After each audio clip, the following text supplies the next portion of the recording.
Buenas tardes. Debo empezar, como siempre, agradeciendo al Ateneo que a la Sociedad Económica de Amigos del País, que nos dé acogida para este ciclo de conferencias que tiene como título general, son 3 conferencias: Historia desconocida de la ciencia en España, que ha organizado este señor que tengo a mi derecha, del cual hablaré enseguida. Las 3 conferencias son, lo digo porque aquí aparece el título de la conferencia que va a impartir Antonio Montero Moreno, y para que se hagan una idea, la primera es esta, la siguiente, el 12 de mayo, tiene por título El mito del atraso científico español al comienzo de la Revolución Científica, del profesor José Ramón Jiménez Cuesta, que es catedrático de óptica de la Universidad de Granada. Y el día 22 tendremos aquí a Eduardo Bataner, que persona que admiro particularmente muchísimo, que es catedrático de Astronomía y Astrofísica de la Universidad de Granada y un gran divulgador científico. Este ciclo de conferencias pues es posible gracias al patrocinio de la Diputación Provincial de Málaga y de la Asociación Bernardo de Gálvez. Y yo, antes de pasar a presentar a Antonio, voy a intentar poner en suerte el toro, que es el asunto de las conferencias, es decir, ¿cuándo nace el problema de la ciencia en España o el asunto de la ciencia en España considerado como problema? En historia hay un asunto tan fascinante o más que el estudio de los mismos hechos, que consiste en averiguar cuándo comienza un concepto a aparecer y por qué adquiere carta de naturaleza como tema y se desarrolla a lo largo del tiempo. Entonces, esto que, por ejemplo, el tema de España, que todos hemos estudiado en los bachilleratos, por lo menos cuando los bachilleratos eran bachilleratos, aparecía siempre en un momento determinado un tema que se llamaba así, el tema de España. Esto surge en un momento X, es decir, si usted se va al siglo XVII, pues no tiene nada que estudiar bajo ese epígrafe, porque no existe cosa tal como un tema de España en el siglo XVII. Existe después, nace, por lo tanto, en unas circunstancias muy concretas y se desarrolla en el tiempo por esas circunstancias. No voy a entrar ahora en el tema de España, pero vinculado a ese asunto del tema de España hay otro que es que aúna las 3 conferencias, que tiene que ver con que España es un país científicamente atrasado, o España es un país en el que no hay ciencia o no ha habido ciencia, o negado para tal cosa, ¿no? Y esto también tiene una fecha de nacimiento. Es anterior incluso al nacimiento del tema de España como tal, que aparece a finales del siglo XIX y muy particularmente se desarrolla y se solidifica como tal asunto en torno a la llamada crisis del 98. Pero, insisto, no voy a abundar ahí. Voy a este otro asunto colateral relacionado con el anterior, que es mucho más viejo. ¿Y cuándo lo identificamos? Es decir, ¿en qué momento aparece para nosotros en la historia y no hay manera de negar su existencia? Pues cuando ya hay una reacción y se habla de este asunto en los papeles, porque no hay más remedio que irse a los papeles, es decir, a los documentos y a los textos escritos. El momento de eclosión triunfal de la idea de España como un país en el que no hay ciencia o que está atrasado científicamente o que es un erial desde ese punto de vista, está en la Encyclopédie Méthodique, magníficamente desarrollado por Masson de Morvilliers, y estamos hablando de 1780 y tantos. Antes, pero si digo que esto es el momento triunfal, o sea, el momento en el que hace la puesta de largo el tema del atraso científico español, no estoy diciendo que sea el momento de su nacimiento. Esto viene de antes. Este es el momento en el que uno ya, digamos, tiene que cambiar de identidad, o sea, ya es persona, está identificado y le podemos hacer un seguimiento, ¿no? Es un asunto muy conocido, ¿no? Esa entrada de la Encyclopédie Méthodique, en la que Masson de Morvilliers, que ha sido el encargado, a quien se le ha encargado que redacte la entrada, pues hace, en fin, cito de memoria. ¿Qué se debe a España? Nunca ha producido un científico, un matemático, tal, el país es un erial, es necesario, digamos, que colonicemos culturalmente España para sacarla de su atraso y digamos, ahí está ya desplegado completamente toda esta temática, ¿no? Pero emanemos de antes, ¿no? Hay una cierta reacción, es decir, cuando la Enciclopédie Méthodique se edita, en España sale a la luz con un comentario que añade Carlos III, diciendo que en el tomo de la geografía hay una serie de comentarios sobre España que son injuriosos y que no deben ser creídos por la población. Claro, esto es muy chocante, porque lo que dice no es que sea mentira, sino que no debe ser creído por la población. ¿Y por qué dice exactamente esto? Que no debe ser creído por la población. Bueno, pues porque realmente si nos encontramos con este tipo de ideas, con este desarrollo en la Enciclopédie Méthodique, estamos hablando de la época de las grandes enciclopedias que ejercen una enorme influencia en la vida cultural, en la opinión pública, en la universidad, en lo que podemos llamar en términos actuales el mundo de la cultura. Esta ha sido una política de Estado que ha sido conscientemente y constantemente mantenida por la nueva dinastía desde que se produce el cambio. Es decir, que nos encontramos con que, ¿cómo lo diría yo?, atrapados en un bucle melancólico en el que lo que ha sido la política de Estado de los Borbones desde su llegada al país, que era el rechazo absoluto de todo cuanto había sucedido en el periodo de Habsburgo, la negación de todo lo que había sido prosperidad, economía floreciente, desarrollo cultural, científico, etcétera, etcétera, etcétera, etcétera. Es decir, el periodo de Habsburgo era el periodo de la oscuridad y de la negación, por lo tanto, coincide en ese sentido con lo que dice Masson de Morvilliers. Es decir, hasta estamos en un juego de espejos en el que, como ahora, esa política de Estado afrancesada va a contradecirse a sí misma negando lo que dice una enciclopedia francesa que no dice más que lo que ha dicho la política oficial de la nueva dinastía. No sé si he conseguido explicar la situación coyuntural tan complicada. Nadie ha dicho nada. Antes de esto, pues habían abundado en el tema Raynal, Montesquieu, Voltaire, etcétera. Y nunca había habido una contestación ni mínima ni de ninguna clase, por parte de nuestra clase, digamos, intelectual, llamémosla así, por parte de los hombres de letras, etcétera, etcétera. Todo eso había sido absorbido y asumido porque coincidía, insisto, con la política de Estado que practicaba la nueva dinastía. Desde entonces, y estamos por poner una fecha muy concreta, que es esta, en torno a 1780 y tantos, que es cuando se publica la Méthodique.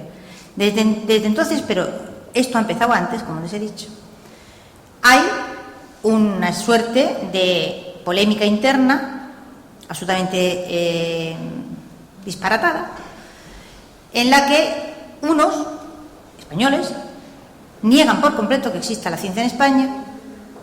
En los tiempos modernos, pues desde que existen los premios Nobel, es que en este país no hay premios Nobel, pero ¿cómo va a haberlos? Un premio Nobel es el resultado de una política internacional que sabe dónde está el mundo y cómo se consiguen las cosas. No voy a ir muy lejos ni me voy a ir para atrás, o sea, cómo hemos conseguido, cómo han conseguido los distintos gobiernos de este país que no se le dé el premio Nobel a Francis Mojica. Esto está caliente, hace unos pocos de años, hace pero muy poco, pues es la historia de cómo hemos conseguido, no, me voy a quitar ese plural porque no me gusta, yo no estoy ahí, cómo han conseguido que no se le dé el premio Nobel a otros científicos antes, muy brillantes y con unas trayectorias formidables. Es decir, para tener un premio Nobel hay no solamente que tener un científico de primera categoría, hay que tener detrás un país con una política internacional que sepa dónde hay que tocar y cómo se hacen estas cosas a nivel internacional, y no tener a una manada de aficionados que van por la vida sin tener ni puñetera idea de cómo se hacen estas cosas. Un premio Nobel se construye, como se construyen otras cosas a nivel internacional. Y se construye porque repercute en la imagen del país, etcétera, etcétera. Esto, claro, no habiendo una política de Estado en tal sentido, al menos desde el siglo XVIII, entenderán ustedes que ha ido yendo, dando bandazos y aumentando con el paso del tiempo a más, ¿no? En fin, este es el toro que intenta torear estas 3 conferencias para que ustedes comprendan un poco cómo ha ido a lo largo del tiempo evolucionando este asunto, mostrándoles los nombres. No sé cuánta gente que hay aquí conocía el nombre de Francis Mojica, pero me gustaría mucho que levantaran la mano quienes lo conocían, quienes sabían de su existencia. Hay 4 manos alzadas y una la de mi marido. En fin, lo chocante de esto es que, bueno, ustedes vienen cada uno de un sitio, pero que si se van a un instituto, a los departamentos de ciencias y le nombran, no sabrán quién es. Y si se van a la mayor parte de los departamentos o a muchas facultades de ciencias, si mientan a Mojica, tampoco saben quién es. Mojica está vivo y todavía inactivo, enseñando en Alicante.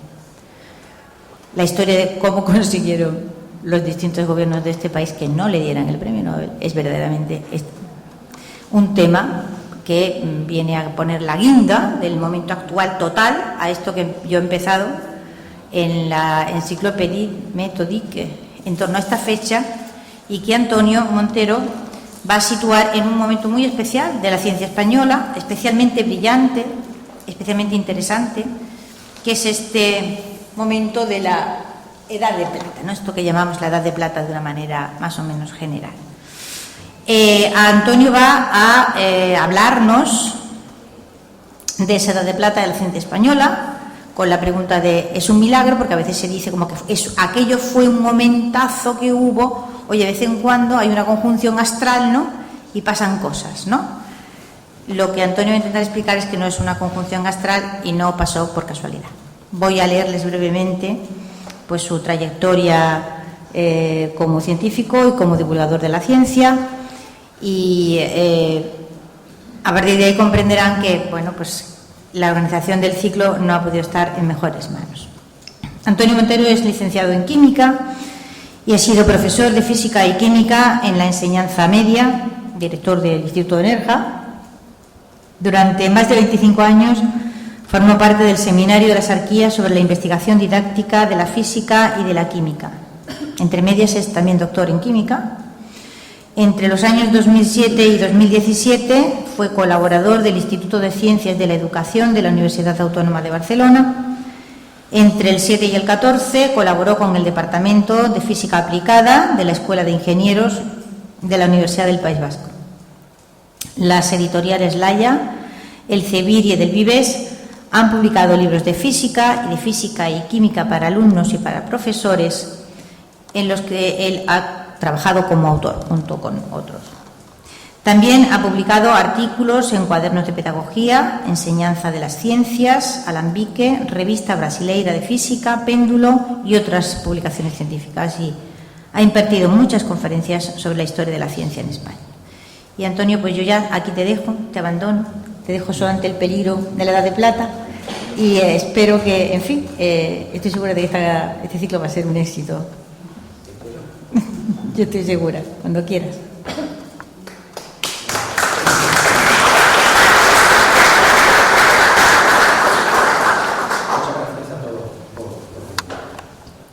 Ahora, muchas gracias a todos por venir.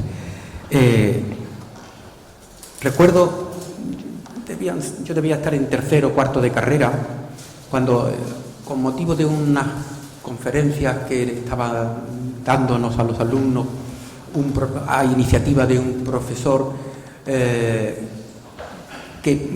proponía una serie de cambios y de sustitución y cambios de unas asignaturas por otras en la sección de ciencias de la Facultad de Ciencias de Granada. Yo le pregunté, estoy hablando de principios de los 70,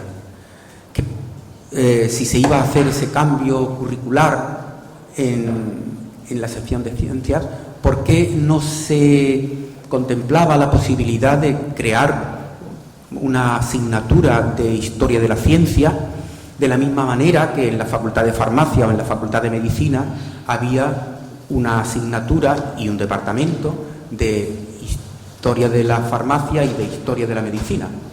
El profesor me dijo, me miró así un poco y me dice: Pues porque en farmacia o en medicina tendrán material como para estructurar una asignatura.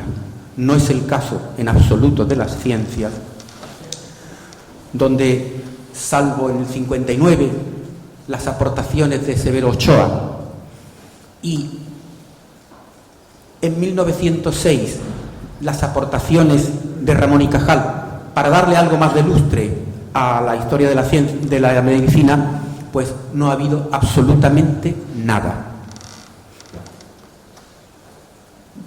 Yo durante promociones la situación ha seguido siendo, hasta donde a mí me alcanza el conocimiento, esencialmente la misma, desde promociones a partir de aquellas fechas, ¿no? Sin embargo, por mi trabajo en ese grupo de investigaciones didácticas en el que habíamos llegado a la conclusión, con nuestras lecturas y estos asuntos y reflexiones, de que la historia de la ciencia podía ser una herramienta muy interesante para el trabajo en la elaboración de materiales para alumnos e incluso para profesores, pues empezamos a documentarnos, a tirar de hilos, y los hilos de los que uno intentaba tirar en el caso de la ciencia española, pues no pasaban de la época del Califato de Córdoba y como mucho hasta Alfonso X el Sabio. Pero en fin, uno iba tirando de hilos y de pronto, en fin, aparece algún artículo donde leíamos esto de la edad de plata de la ciencia española. Y entonces nos ponemos a mirar y a tirar de información, buscar revistas, y nos encontramos, claro, que en la edad, ese periodo que coincide esencialmente con el periodo de la Restauración, pues es una pléyade de científicos de renombre internacional, entre los que además había un premio Nobel, Ramón y Cajal. ¿Cómo era posible? Si no había habido ciencia, ¿cómo era posible que hacia el último cuarto del siglo XIX de pronto surgiera del erial del que procedíamos aquel grupo tan nutrido y tan conocido en el extranjero de científicos? Bien, yo he tratado de darle una respuesta a esa pregunta de si sería un milagro. Solo quiero, digamos, no sé si la palabra adecuada es advertir, pero sí señalar que en lo que me voy a referir a partir de ahora, en el remontarme unas décadas atrás para ver qué había antes de la Edad de Plata, es importante tener en cuenta que la estructura de la universidad no era la que conocemos ahora. Hacia 1800, pues alguien que quisiera especializarse en física experimental o en química, pues acudía a Montpellier y se matriculaba en la Facultad de Medicina. De manera que no podemos calibrar las situaciones académicas, los estudios en aquella época con desde la misma perspectiva que hoy tenemos. Bien, para responder a esta pregunta, digo, nos vamos a remontar unas décadas atrás.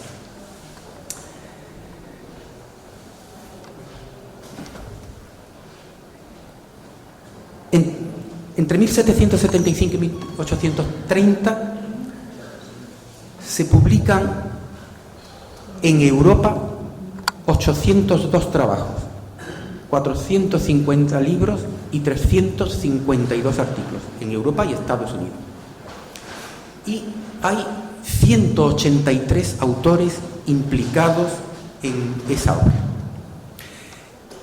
Es interesantísimo, sería interesantísimo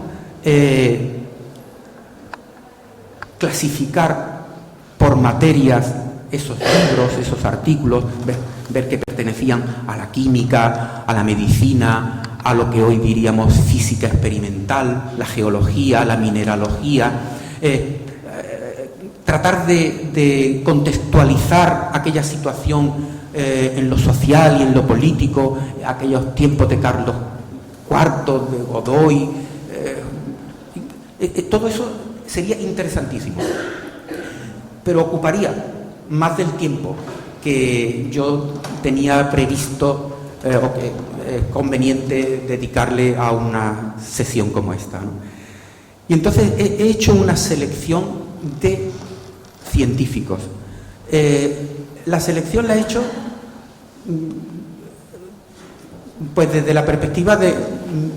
Yo soy de física y química y entonces esencialmente he hecho una selección de científicos de esta rama, de esta parte de la ciencia. Voy a nombrar también algún matemático y algún botánico, ya verán por qué, ¿no? Pero a mí me costaba mucho más, no me costaba, para mí era muy difícil poder valorar la importancia de la obra de un botánico o de un zoólogo de la época.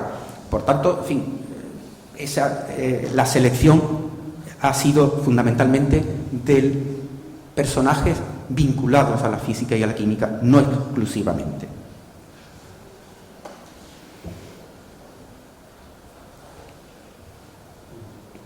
Este hombre estaba dedicado a la ciencia desde pequeño, desde jovencísimo.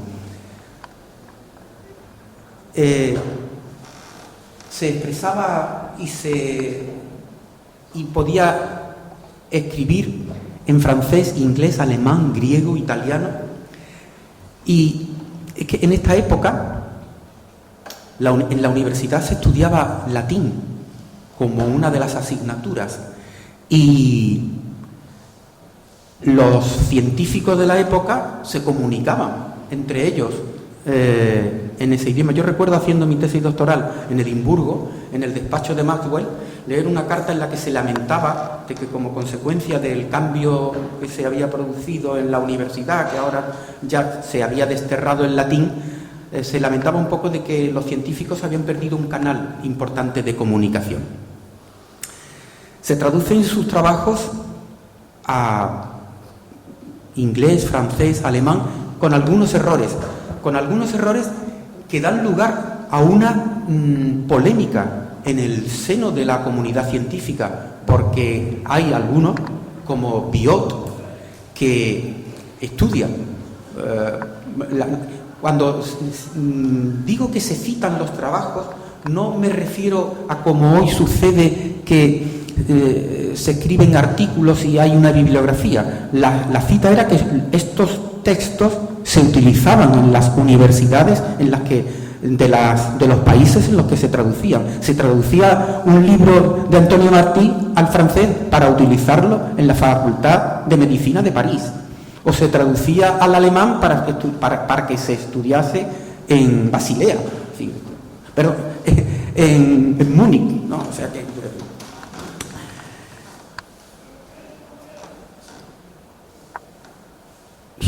era un hombre reconocido en toda Europa y de hecho sus trabajos son citados por el que sería el sucesor de Lavoisier después de su ejecución.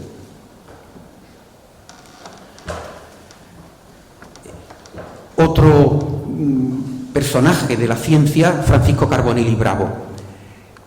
Es un personaje no solamente por sus reconocimientos fuera de España. Creó escuela. A sus clases, que eran públicas, le dio mucha importancia a la experimentación. En esta época todavía las clases de ciencias tenían una componente teórica, la misma que padecí yo cuando era estudiante, y siguen padeciendo muchos estudiantes de ciencias, a cualquier nivel. Aunque en las facultades hay que reconocer que, bueno, ya se hacen prácticas y estas cosas, ¿no? Pero entonces era algo a lo que asistía el público, ¿no? Este hombre creó toda una escuela y todo un grupo importantísimo de químicos y de científicos españoles fueron alumnos de Carbonell en lo que fueron la puesta en marcha de lo que conocemos como las sociedades económicas de amigos del país. Pues bien, uno de estos discípulos, yo diría que, en fin, el más internacional de todos es Mateo José Buenaventura Orfila. Era doctor a los 16 años, pero esto no es solo porque fuese un genio, es que, como decía al principio, la configuración de los estudios en la época no son exactamente lo que hoy conocemos, ¿no? Es el padre de la toxicología moderna y se va becado por la Junta de Comercio de Barcelona a profundizar, y recomendado por Carbonell, va a París y allí lo contratan en la universidad, y cuando es realmente un personaje, intentan el gobierno español de la época que se venga a España para ocupar el puesto que había dejado Proust en el laboratorio, que entonces era el mejor laboratorio de química del mundo, ¿no? Él pone una serie de condiciones, sobre todo vinculadas al trabajo experimental, a las horas de lo que hoy serían prácticas de laboratorio, y no son aceptadas sus propuestas, y entonces se queda en Francia, donde acaba siendo nombrado decano de la Facultad de Medicina, caballero de la Legión de Honor, en fin, en Francia lo fue todo, absolutamente todo. De hecho, lo fue todo en Francia y en Europa. Mirad, yo tengo aquí un libro de química del año 1839. Nuevos elementos de química aplicada a la medicina y a las artes, redactado con arreglo a las últimas ediciones de los tratados de Orfila, Thenard y Dumas. Cualquier libro que en aquella época se escribía, en fin, estaba con una serie de normas con respecto a la nomenclatura, a la manera de exponer que había estructurado Orfila.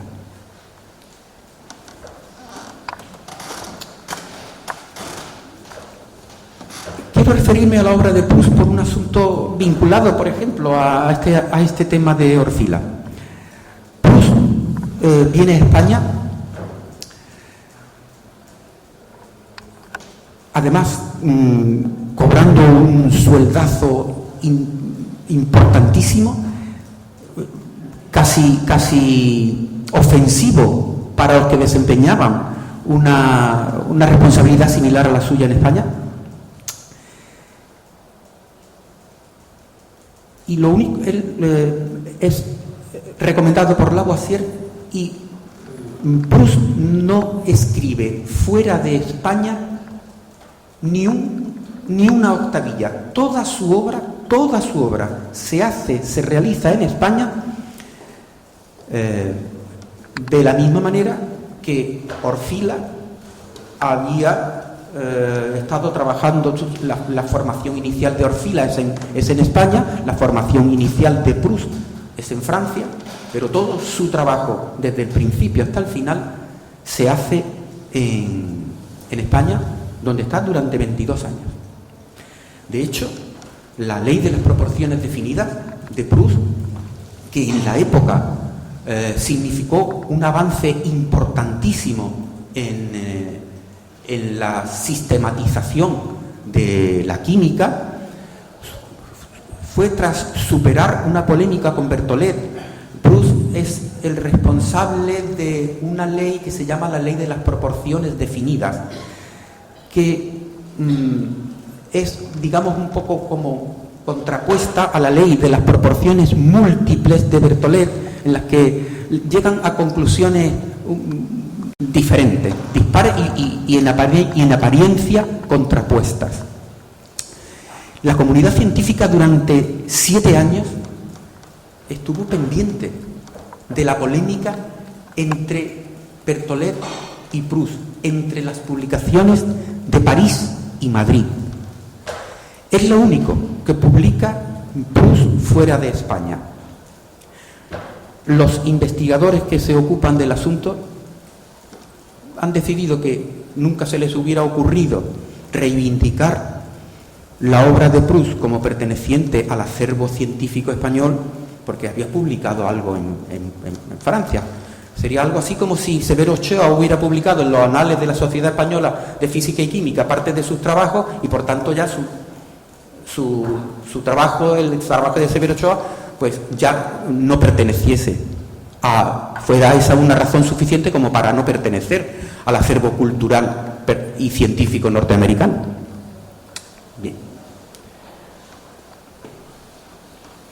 Fruto de esa política que se desarrolla en España desde las sociedades económicas de amigos del país, son estos dos grandes químicos, los hermanos Elújar, que fueron los descubridores del wolframio.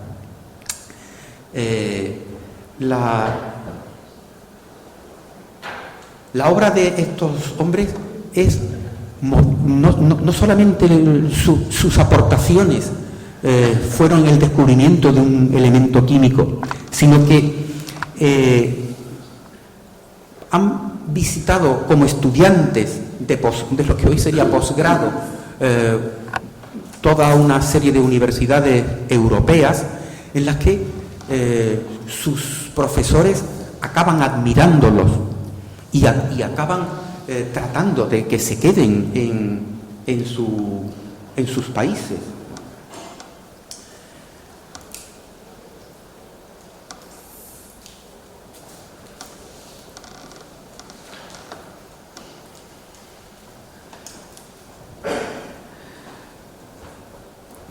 Sus obras se traducen al sueco, al inglés, al francés. Los hermanos Elújar lo fueron todo en su época en el mundo de la química. Es que quería leer una valoración que hacen de ellos Humboldt, porque Fausto Elújar, los dos acaban en Sudamérica, y Fausto Elújar allí en México funda lo que sería la Escuela de Minas, de la que dice Humboldt: en ninguna ciudad del nuevo continente, sin exceptuar las de los Estados Unidos, presenta establecimientos tan grandiosos como los de la capital de México, bastándole citar en este concepto la escuela dirigida por el sabio Elújar, en la que no se sabe qué admirar más, si la grandiosidad del edificio o la competencia de su profesorado ilustre. Sin embargo, durante una serie de años, en España, hay autores que no reconocen el wolframio como un descubrimiento de españoles. El asunto acaba... sería muy interesante poder describirlo, pero es que yo quiero presentaros científicos y todo esto me impediría hacer esta presentación de científicos. Pues bien, uno de los profesores de la Escuela de México es Andrés Manuel del Río. Lo es todo en el mundo, todo. Miembro de la Academia de Ciencias de Francia, de Leipzig, de Sajonia, de Filadelfia, en la otra sociedad, la Sociedad Filosófica y de la Sociedad Geológica, del Liceo de Historia Natural de Nueva York. Lo fue todo. todo, además de descubrir el vanadio.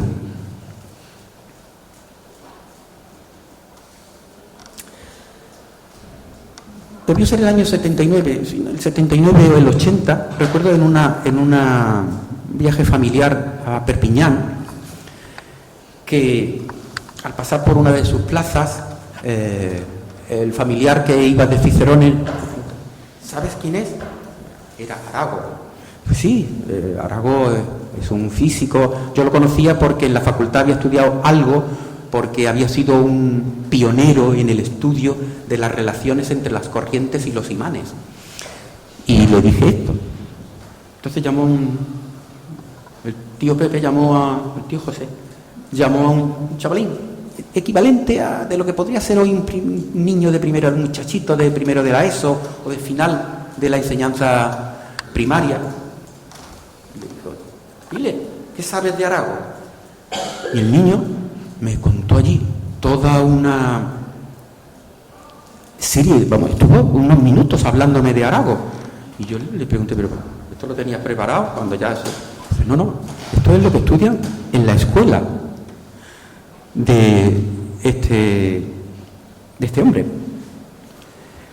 Y resulta que cuando uno empieza a tirar de estos hilos, te encuentras con el matemático José Rodríguez, que a instancias de Laplace y de Lagrange, matemáticos franceses que asesoran a Napoleón, le dicen, cuando se está organizando esta expedición para medir el arco del meridiano, le dicen, si no va el matemático José Rodríguez, esto puede no salir bien. Y entonces lo llaman a España para que... Y él fue el cerebro, y aunque iba como comisario de la expedición, de los hombres que formaban parte de la expedición por parte de España, fue el cerebro.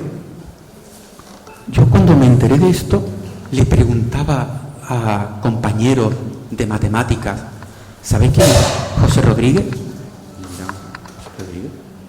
¿Es quién es? Pues, en fin, fue un patriota que no quiso, después de las ofertas que recibió de todo el mundo, y como os pongo para que podáis leerlo vosotros, le proponen hacerse cargo de la dirección del Observatorio Astronómico de San Petersburgo, renuncia para hacer lo mismo en España, en fin, teniendo en cuenta lo que eso significaba en ese momento, además de sueldo. Él quiso quedarse en su país.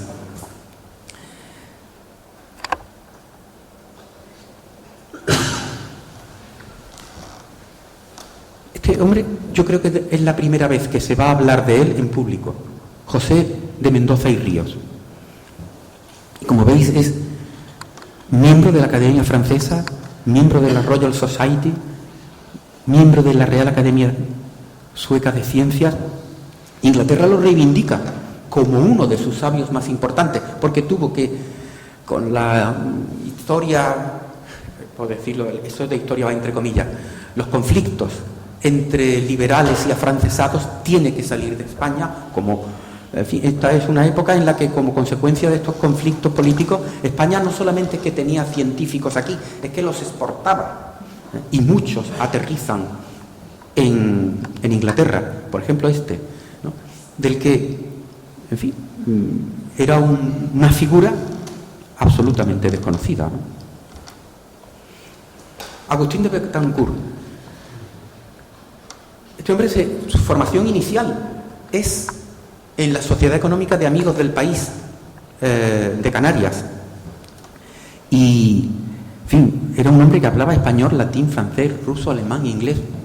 En esta época era fácil que los científicos a los que yo me estoy refiriendo hablaran varios idiomas, porque se paseaban por toda Europa, porque los contrataban además por toda Europa, ¿no?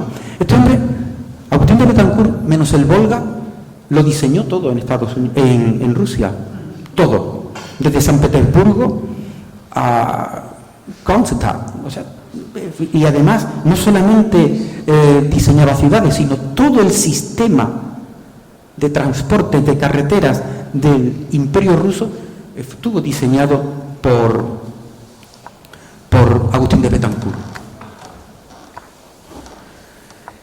Y además, en 1798 se le encomienda la instalación de un telégrafo óptico que había diseñado él mismo entre Madrid y Cádiz.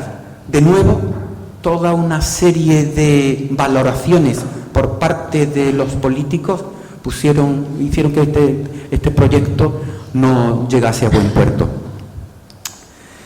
He querido poner estos reconocimientos en Rusia en 1978, en 2008 y en 2018, porque quizá este sería también un mecanismo que no es demasiado costoso para que conociéramos y reconociéramos a nuestros científicos.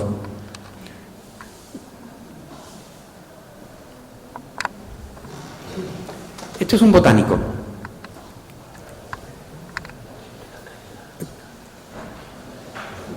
De la Sociedad Fisiográfica de Londres, en Bonn, en Múnich, en Londres, Estocolmo, París, Ratisbona. Lo era todo, todo. Algunos biólogos han oído hablar de él. Y damos un salto en estas décadas y llegamos aproximadamente en 1860.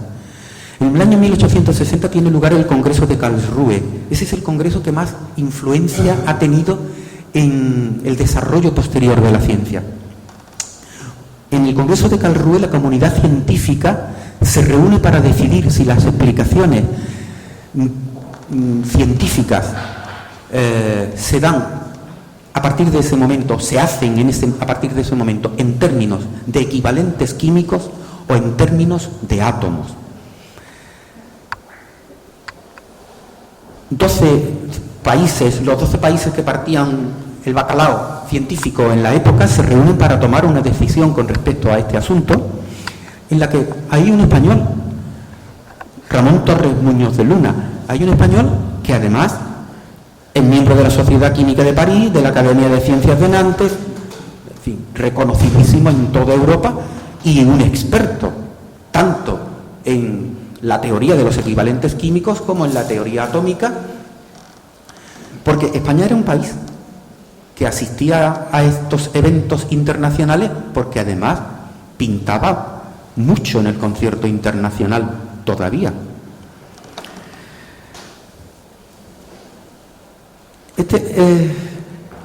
Había leído en algún lugar que era un experto en la lucha contra plagas de enfermedades sobre los vegetales, por ejemplo, la filoxera, y había viajado por Extremadura y por Andalucía.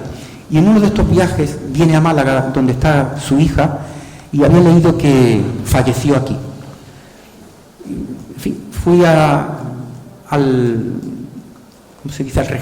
registro civil, y tuve la suerte de dar con un funcionario que durante día y medio estuvimos allí rebuscando en los libros y tengo por aquí el certificado de defunción. Efectivamente, este hombre, sus últimos restos están aquí en Málaga.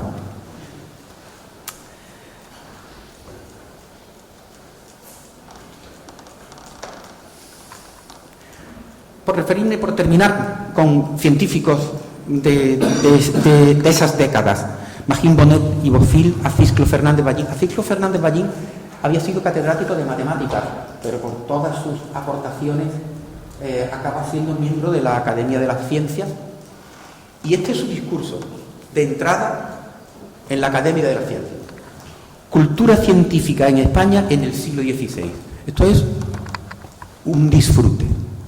Todos los cuentos que nos han contado, entre otros el Mobilier, de que en tiempos de los Austrias aquí lo único que se hacía era perseguir curas, se queda desmontada. En fin, levanta la moral. Leer este libro le hace a uno sentirse más patriota, por lo menos a mí. Y exactamente igual sucede con el Los apuntes para una cultura científica española del siglo XVI de Felipe Picatoste. Es también su discurso de ingreso en la Academia de las Ciencias. Y Magín Bonet y Bofill, en su discurso de la inauguración del curso académico 1885-1886, es también un veintitantos folios de una síntesis de la historia de la ciencia española que no tiene desperdicio. Y además es fácil encontrarlo poniendo Magín Bonet y Bofill en Google. Es fácil llegar y con el discurso al que hago referencia. Bien, ¿por qué no sabemos nada de estos científicos? ¿Por qué no hemos oído hablar de ellos? Ya lo ha apuntado Elvira, ¿no? Pero Elvira no solamente lo ha apuntado ahora, es que para enterarse por lo menuito, con pormenor, de qué es lo que hay detrás de todo este tremendo toldo que tapa a la ciencia y a los científicos españoles, en fin, insisto, la respuesta está en el libro de Elvira, Fracasología. Ahí se puede entender por lo menuito qué sucede. ¿Por qué no sabemos nada de esto? No sé si hacer un poco de spoiler y decir ¿qué profesor, qué personaje negó cuando yo le pregunté, bueno, mire, ¿aquí por qué no tenemos historia de la ciencia? Pues era un catedrático de universidad. Y es que la negación de lo que ha sido la ciencia y los científicos españoles y de lo que fue España, su cultura, ha sido comprada y vendida por las élites culturales. Pero en fin, yo os animo a que os busquéis el libro de Elvira, porque ella lo explicáis muy bien. Estos ya son personajes que forman parte de ese grupo de científicos de la Edad de Plata de la ciencia española. Este Eduardo Torroja es el bisabuelo de la Ana Torroja, la de Mecano, que fue un matemático, en fin, que hizo grandes aportaciones, pero sobre todo también creó escuela. Entre sus discípulos está Julio Rey Pastor, que ha sido uno de los matemáticos, en fin, más solventes de España y en su tiempo del mundo, ¿no? Este es la lista de científicos, la lista de científicos pertenecientes a esto que se llamó la Edad de Plata es larguísima, ¿no? Pero Leonardo Torres Quevedo es un personaje que lo fue todo en el mundo. Sus inventos, sus aportaciones que formaban parte de la ciencia, pero también de la ingeniería, ¿no? Fueron algo reconocido. En este caso no he puesto las sociedades científicas que lo incluyeron entre para ser miembro, porque creo que estaba en todas. Este hombre estaba en absolutamente todas. De hecho, se reunían. En 1900 hay una reunión de científicos y de epistemólogos franceses en los que la conclusión a la que llegan después de aquellas jornadas es que Torres Quevedo ha resuelto el problema matemático involucrado en la resolución de ecuaciones matemáticas mediante las máquinas. Es el pionero de la inteligencia artificial. En fin, miembro de la Academia de París, caballero de la Legión de Honor, lo fue absolutamente todo. En España sabíamos que había una fábrica de... Los estudiantes de química sabíamos que había una fábrica de material para laboratorio que se llamaba Torres Quevedo. Nada más. Pero había astrónomos, aeronáuticos, meteorólogos. Por ejemplo, José Comas y Solá había descubierto 11 pequeños planetas, 2 cometas, una de las estrellas variables de las Cefeisas. Había estudiado de manera que hasta los nuevos ingenios astronómicos que se han enviado a Júpiter y a Saturno no se habían modificado las conclusiones y las descripciones que José Comas había hecho de la superficie de Júpiter y Saturno. Emilio Herrera, que es granadino, había diseñado en torno al año 1929, poco antes del año 30, había diseñado el primer traje espacial que tal cual se utilizó en el viaje a la Luna.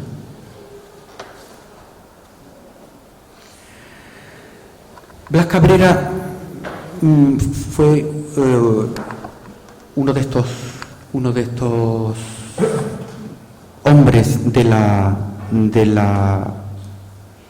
Edad de Plata, que creó también escuela, y hay un nutrido grupo de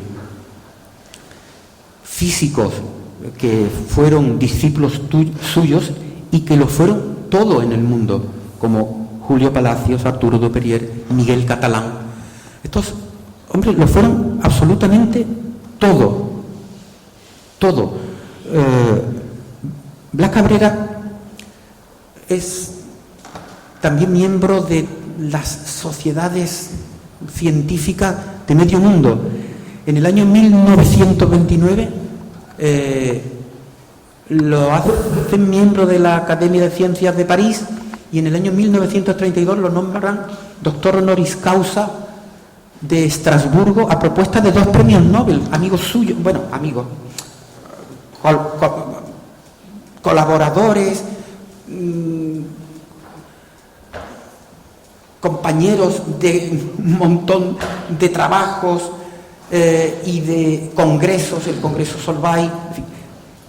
Pero la relevancia fundamental de Blas Cabrera es su trabajo en colaboración con Enrique Moles, al que me referiré enseguida, cuando elaboran la teoría de los magnetones, que la publican en los anales de la Real Sociedad Española de Física y Química, y que no acabó siendo algo aceptado por la comunidad científica. Probablemente había algunas deficiencias y algunas faltas de respuesta a algunas preguntas en el ámbito experimental, pero en fin, era la moda de la época tratar de encontrar partículas subatómicas que explicaran los fenómenos físicos conocidos, y en este sentido Blas Cabrera y Enrique Moles hicieron una aportación interesantísima.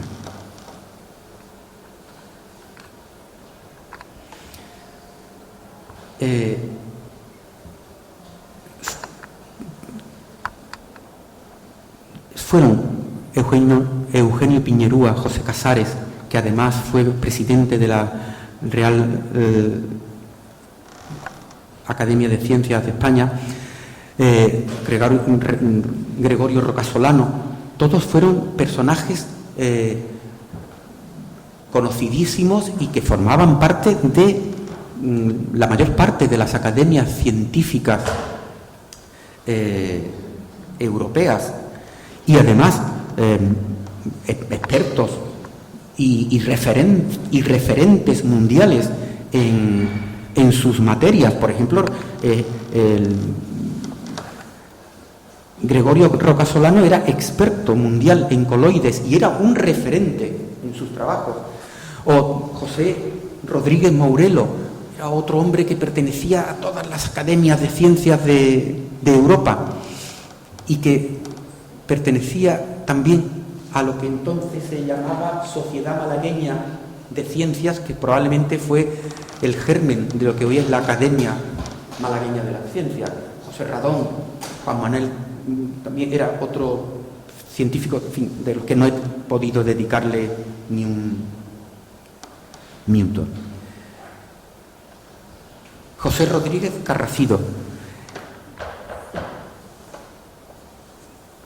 No solamente fue un químico con aportaciones en su materia importantísima, yo lo he traído porque, como digo aquí, junto con Marañón, Rey Pastor, Menéndez Pelayo, ha hecho aportaciones interesantísimas al conocimiento de la ciencia española.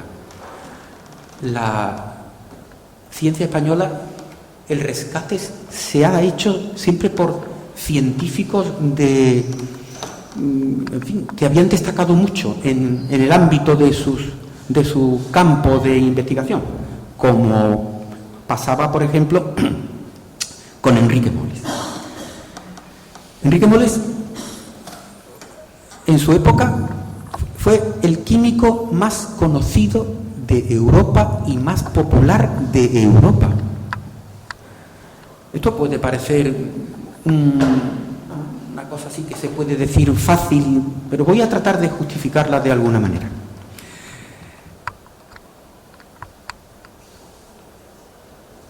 Él, por sus méritos en el extranjero, consigue que el 9º Congreso Internacional de la Unión Internacional de Química Pura y Aplicada se celebre, el primero que se celebra después de la Primera Guerra Mundial, se celebra en España en el año 1934, entre los días 5 y 11 de abril del año 1934. Viene toda la comunidad científica europea, todos. Y esto se hace gracias a sus buenos conocimientos y a su popularidad. Como creo que habréis podido leer, es que uno de sus profesores en Europa, Guye, junto con Ledoux, habían intentado que la cátedra de Química Física de la Universidad de Baltimore fuese para Enrique Moles. En la cátedra de Química Física de Baltimore en esa época era la cátedra en la que se iban a iniciar las investigaciones sobre la energía nuclear.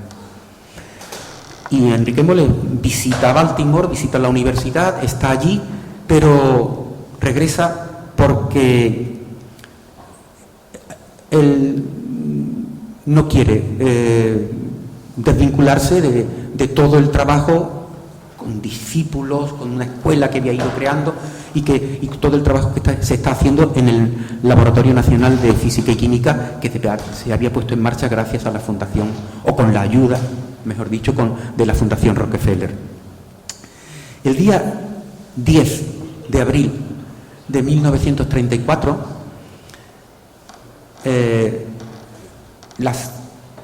Madame Curie y su hija, que han venido al Congreso que se celebra en Madrid, proponen a Enrique Moles que se una a ellas, al equipo que investigaba en París sobre la síntesis de nuevos elementos radioactivos.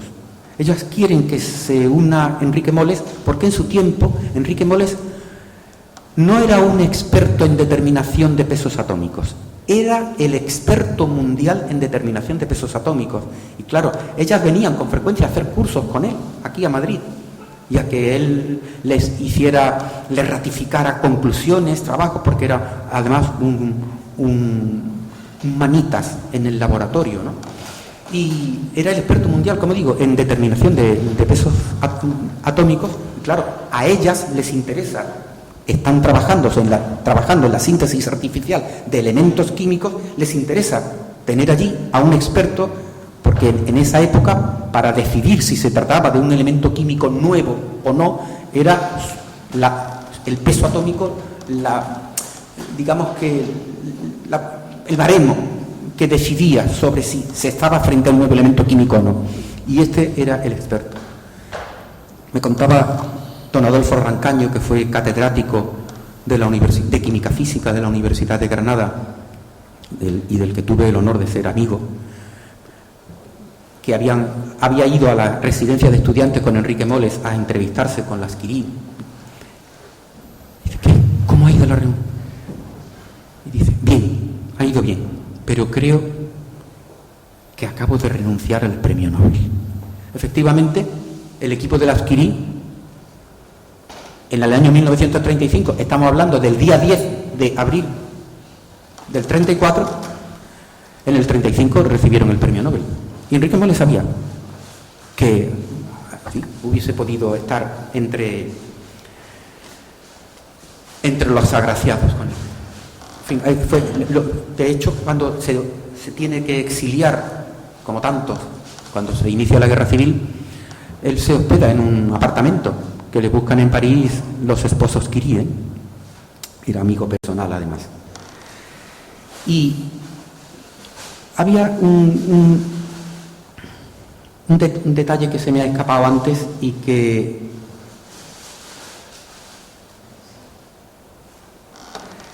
quería subrayarlo, aunque lo he dejado ahí alguien y seguramente que se ha podido leer, pero quería insistir en el asunto. Julio Palacios. Julio Palacios escribió un libro que se llamaba La teoría de la relatividad, esa teoría, una nueva teoría, en la que rebate y niega la validez de la teoría de la relatividad, rotundamente.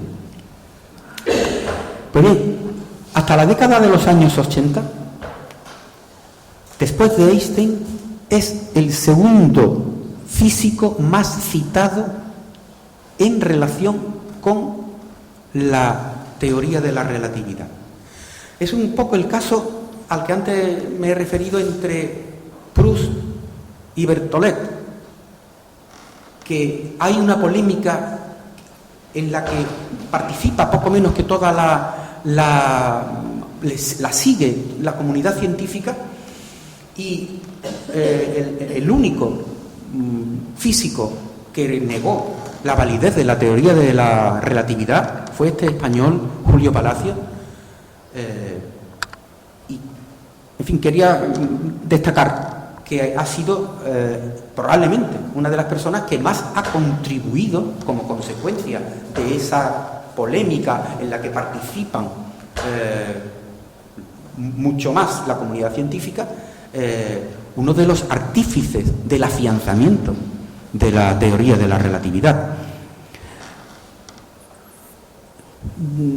Sus libros se traducían para utilizarlos como textos en los años 60 y 64 en las universidades del Reino Unido. Hay dos personajes que no he citado, que son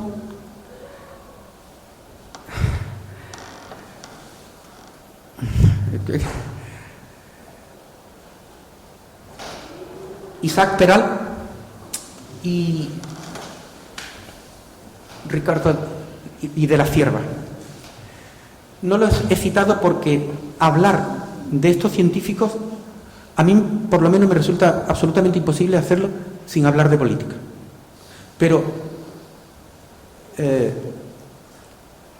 Ricardo de la Cierva, Isaac Peral fue un científico, no solamente fue un ingeniero, un hombre que tuvo una visión, tal, no, es que era un físico de un nivel que en su época, en fin, tremenda. Uno de los problemas a los que él tiene que resolver, enfrentarse y resolver, es como una brújula rodeada de toda una carcasa metálica, cómo mide el magnetismo, entre otros, ¿no? Y de lo de Ricardo de la Cierva, en fin,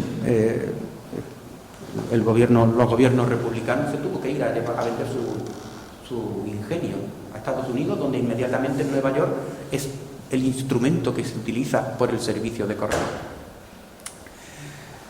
He querido cerrar con Ramón y Cajal por referirme a un dato también muy poco conocido. Hacia el año 96 me contaba dos historiadores de la ciencia que han publicado en Joule y en un montón de revistas, Asclepio, sobre historia de la ciencia, Ramón Gago e Inés Pellón, que hacia la mitad en fin, hacia la mitad de los años 90, esta conversación era en el 96. Ellos habían hecho un estudio bibliométrico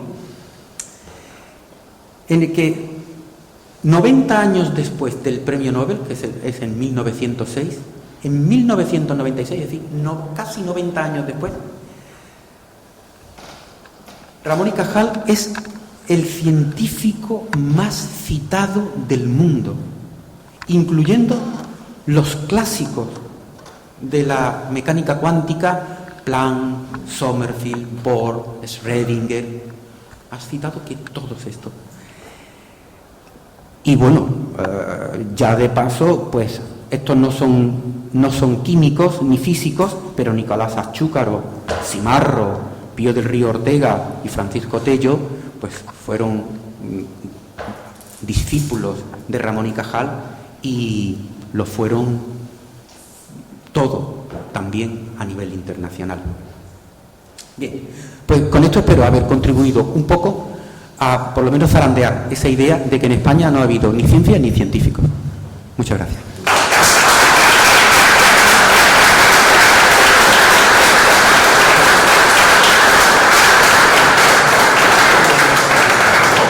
Gracias, Antonio. Gracias a vosotros. No, por Dios. ¿Cuánto sabes? No tenemos mucho tiempo, pero sí para un par de preguntas, o 3 no más, porque nos vamos a las 8:30. Hay un micrófono por ahí, si alguien quiere hacer alguna pregunta, pues levante la mano y acuda en busca del micrófono. ¿No? Sí.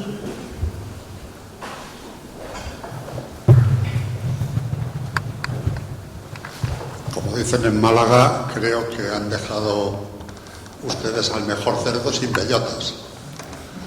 Y este es Félix de Azara. Félix de Azara, que es tan desconocido como Mojica posiblemente, fue un ingeniero militar que llegó al grado de brigadier. Sí, sí.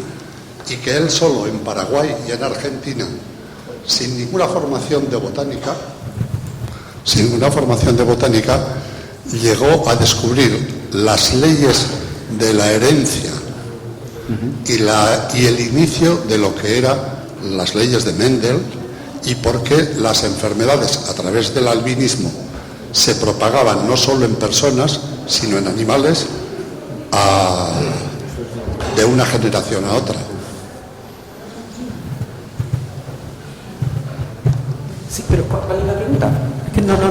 La pregunta es que no has hablado de él. Bueno, yo he hecho una selección fundamentalmente vinculado a lo que yo era capaz de valorar más. Yo había contemplado a este personaje, que además me consta que... ¿Cómo se llama? Darwin lo cita y además con profusión. Pero yo no me sentí capaz, aparte de que era de años anteriores, ¿no? Había que poner algún límite en esas décadas atrás y bueno, pensé que este periodo en el que yo había establecido entre 1775 y 1830, es que esta es una época en que en el ámbito de la física y de la química España está a la cabeza del mundo. El mejor laboratorio de química del mundo se le construye aquí, en España, a Proust. Os leo un dato sobre la... Mientras Antonio busca el dato, yo voy a tomarme la libertad. El que se construye en Madrid, dice: el nuevo laboratorio empezó a construirse en un edificio tan suntuoso y al gusto del que sería su director, que se invirtieron 4 millones de reales, unos 15 millones de euros actuales, pero 15 millones de euros actuales gastados entonces, solo para levantar los cimientos hasta la primera planta. Así que en España en fin, en esta época hasta se gastaba dinero en... Bueno, pero tratando de... yo es que hice la selección fundamentalmente de aquellos científicos de los que yo era capaz de valorar un poco su obra y contextualizarla un poco a nivel internacional, ¿no? Y entonces con este personaje me había encontrado, pero aparte de esta razón, de que era de antes y que yo no podía valorar en toda su dimensión el asunto con la evolución y todas estas cosas, tenía que seleccionar y bueno, me he dejado un montón de científicos, incluyendo químicos, como Juan Manuel de Aréjula, por ejemplo, ¿no? O José Radón. Hay un montón que he dejado en el tintero y, por supuesto, más matemáticos y más botánicos. Temía ser demasiado, que fuera una cosa ya demasiado tediosa, ¿no? Un nombre y otro y tal, ¿no? ¿Alguna pregunta más, caballero? Digo, el señor de Azara. ¿Tiene usted alguna otra pregunta que hacer? ¿No? ¿Alguien más tiene alguna pregunta que hacer? Dígame, Santiago. ¿Por qué? No, espera, que necesitas un micrófono. ¿Por qué? ¿Por qué no se conoce a esta gente? ¿Qué hay detrás de esa cortina de la que usted ha hablado? ¿Por qué? Pues, fundamentalmente es que esa pregunta quizá la debería de responder Elvira, pero fundamentalmente es que la comunidad, la élite, las élites culturales españolas han comprado esa mercancía. Han comprado esa mercancía de que en España no ha habido ciencia ni científicos. Sobre todo sobre esto ha habido una polémica desde hace mucho tiempo. Yo pienso además que las élites culturales, pero también las élites culturales, la primera polémica que yo conozco y de la que me he documentado un poco sobre había ciencia o no, había científicos o no, se produce entre un tal Manuel de la Revilla, que era crítico literario y poeta, que escribe un artículo en la revista Contemporánea, se llamaba así, Revista Contemporánea, en la que afirma que en España no ha habido ni ciencia ni científicos. Utilizando... ¿De qué año hablas? Hablo del año 1880, 79, 80. Y ya le contesta Menéndez Pelayo en esa época, que además lo trata le dice que es el nuevo masón, ¿no? Refiriéndose al masón de Mobilier ¿no? Y hay toda, pero se escribe y denosta y dice que no hay ciencia un tipo que se dedicaba a la crítica literaria, pero escribía en el Ateneo, era secretario estaba en la junta directiva del Ateneo, estaba formaba parte de las élites culturales de la capital y de España, y claro, pues esta es la razón fundamental, pero quizá Elvira pueda decir más cosas, ¿no? Que ya lo ha estudiado eso con mucho pormenor en su libro Fracasología. Bueno, hay una política de Estado, como expliqué al principio, que se instaura con el cambio de dinastía, y esa política de Estado no ha dejado nunca de existir. Es decir, funciona, se produce en la Edad Media, se llama, te ríes, Eduardo, una sustitución nobiliaria a lo que se produce cuando cambia el rey, y entonces los que han sido, cambia la dinastía, las aristocracias que han sido partidarias de una dinastía son descabezadas, exiliadas, anuladas, eliminadas y sustituidas por una nueva. Esto es lo que pasó en España cuando se produjo el cambio de dinastía. La selección hacia los caminos del poder que se hacen están en función del nivel de afrancesamiento que tú seas capaz de mostrar a esa nueva dinastía, que fue siempre francesa en sus aspiraciones y en su desarrollo, ¿vale?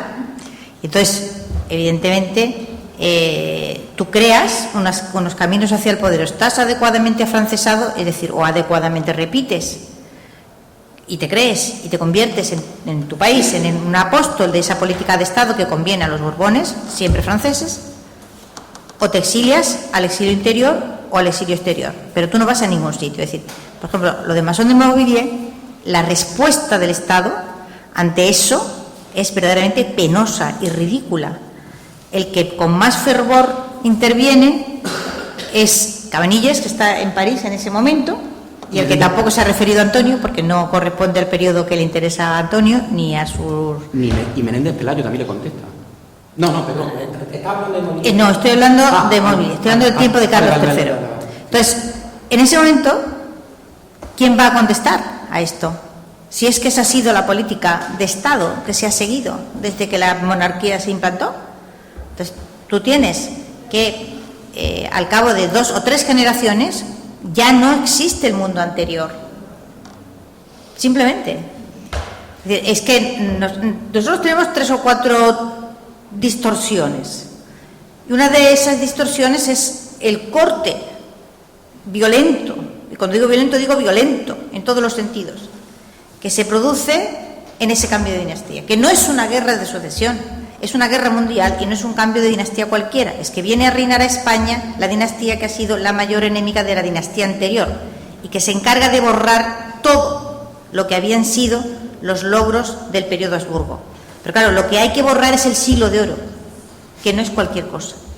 La expresión siglo de oro no es, ni siquiera es española, es de un norteamericano, de Tignor, que es el que la crea. Entonces, como tú comprenderás, con una política de Estado que va en ese sentido, la misma monarquía reinando siglo tras siglo y con la misma política de Estado, más una iglesia que hace otra política de Estado hasta el Papa que acabamos de enterrar, ¿vale?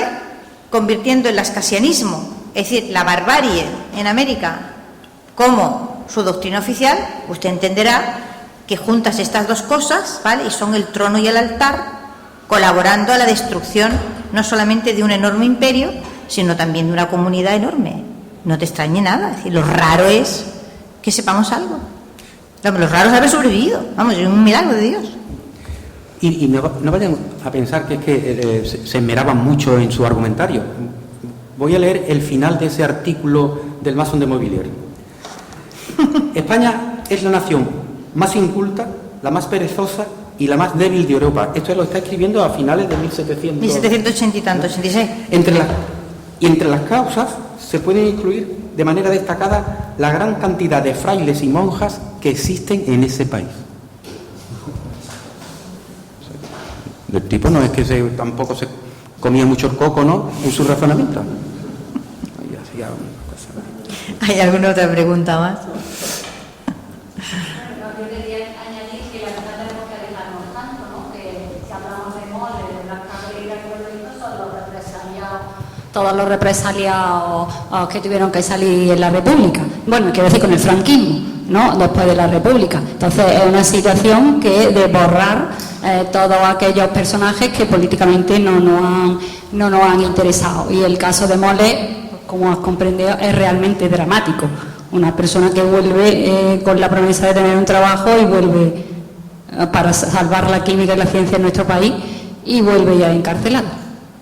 Entonces, esa es la explicación de un dato más, ¿no?, en esta época, ¿no?, y más cercano. Bueno, el caso de Moles y su encarcelamiento, en fin, eso tiene un rato de discusión, ¿eh?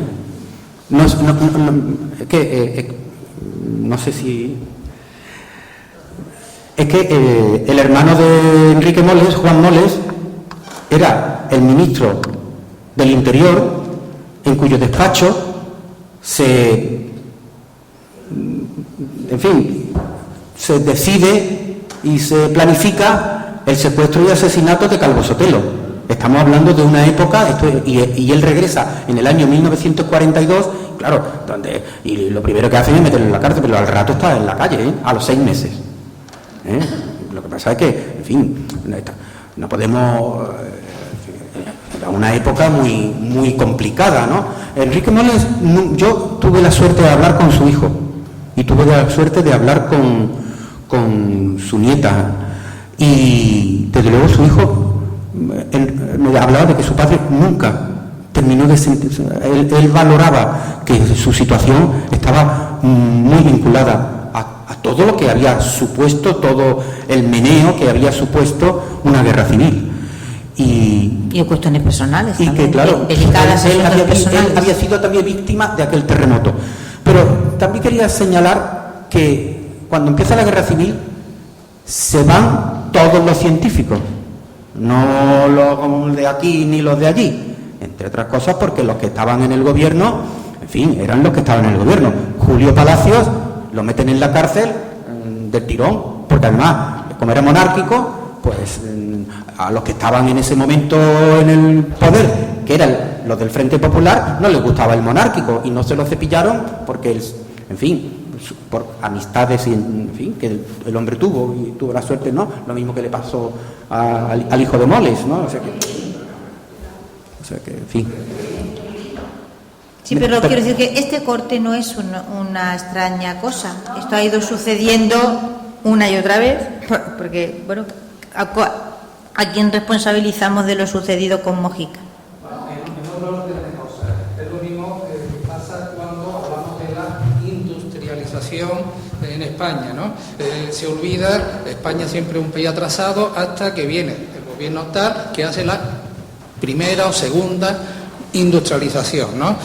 Vale para el caso malagueño, ¿no? Vale que se olvida. Aquí en Andalucía, campo hasta que llega tal.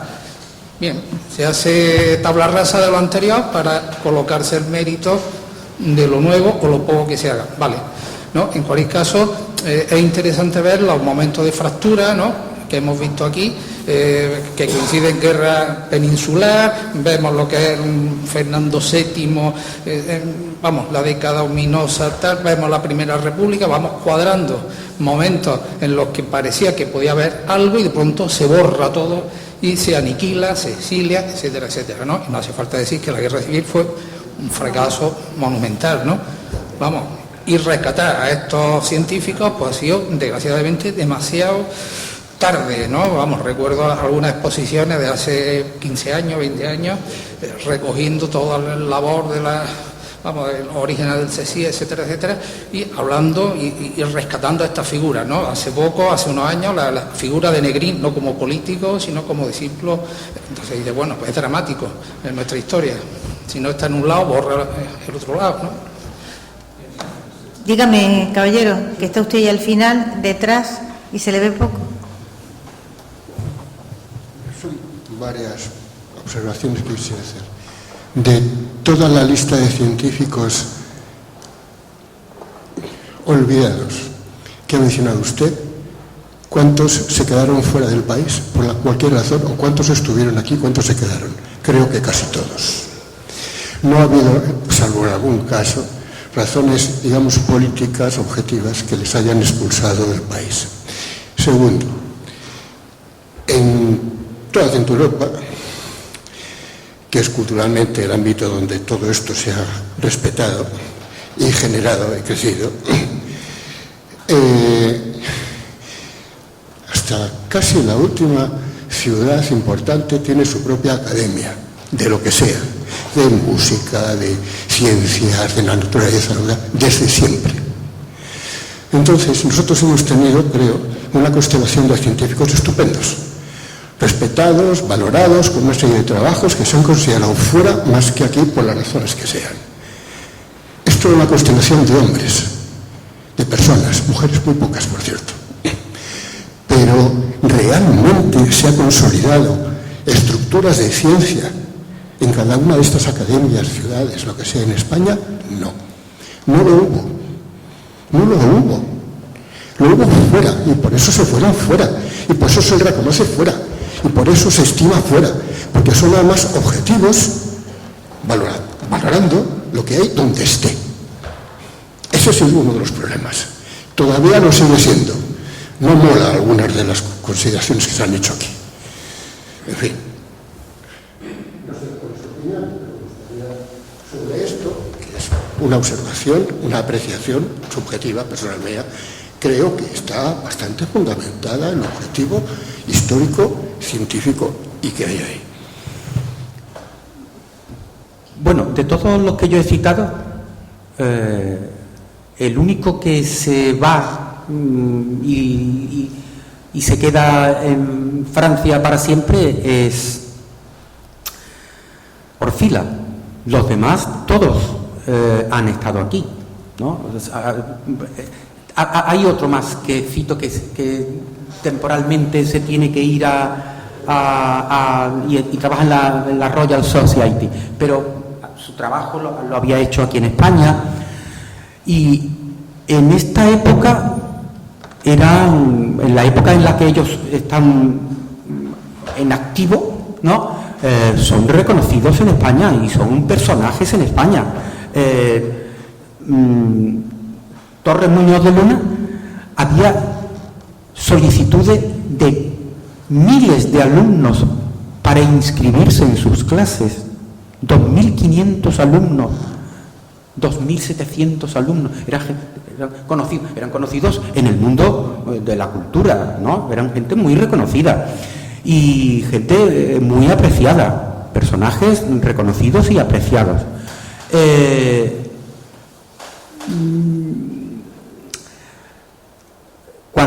Cuando Einstein viene la primera vez a España, viene porque viene a un lugar donde hay una nutrida comunidad de científicos que además tienen un nivel reconocidísimo en toda Europa. Y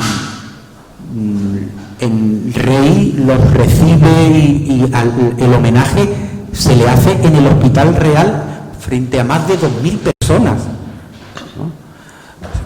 Yo creo que hay toda una época en la que coincide con este periodo de la Restauración, en la que se pone en marcha la Junta de Ampliación de Estudios, la Fundación Rockefeller hace donaciones generosas y se pone en marcha toda una política muy interesante que permite a la ciencia y a los científicos avanzar mucho. Están a la cabeza, de nuevo, están entre las mejores sociedades científicas de la época. Otra cosa es lo que empieza a suceder a partir del año 1931. Y otra cosa es lo que empieza a suceder a partir del año 1941 y lo que empieza a suceder a partir del año 1978. Es que en los años entre el 40, esto, en fin, no sé si... Bueno, tocaré madera. Entre el año 40 y el año 1968, España llega a ser el octavo país más industrializado del mundo, y la comunidad científica es una comunidad científica pujante. Estaba Julio Palacios, estaba Otero Navascués. Otero Navascués era el vicepresidente de la Comisión la Comisión Europea de Energía Nuclear, el vicepresidente. Y era el vicepresidente no porque era amiguete de no sé, era porque era un hombre como Moles, de un reconocimiento científico tremendo, y como estos unos cuantos más. Lo que pasa es que por razones de las mismas de antes, pero con otros condicionantes y otros motivantes, pues se quiere también que haya una época en la que no ha existido ciencia, no ha existido industria, no ha existido nada, ni han existido científicos, ni han existido nada. Pues mire usted, pues no ha sido así. Porque en esa época también había científicos que ahora mismo, ¿quién sabe ahora mismo que no sé si se dice vicepresidente o el segundo de a bordo del Instituto Max Planck es un físico español? No sabe ni Dios, ¿no? ¿Por qué? O sea, en fin, estas cosas son complejas. En fin, yo solo invito a que se distinga entre lo que ocurre y lo que se sabe que ocurre. Es una cuestión muy básica. A veces ocurren cosas y no se sabe qué ocurre. Entonces eso equivale al silencio, al no haber ocurrido. El silencio no siempre es vacío. A veces es un silencio que tiene explicaciones. Eso es. Yo no voy a ponerme ahora a desarrollar el tema Francis Mójica, que es uno de mis favoritos, que está en caliente, pero muy en caliente. Y que explicado en sus detalles, pues puede usted trasladarlo para atrás e ir viendo cómo ese patrón se ha ido repitiendo una vez, otra vez, otra vez, desde el siglo XVIII en adelante. Pero no voy a repetirme lo mismo, y creo que este señor nos está apagando las luces con toda justicia. Apáguenos usted las luces porque no nos vamos y somos muy pesados. Antonio, muchísimas gracias, de verdad, ha sido una conferencia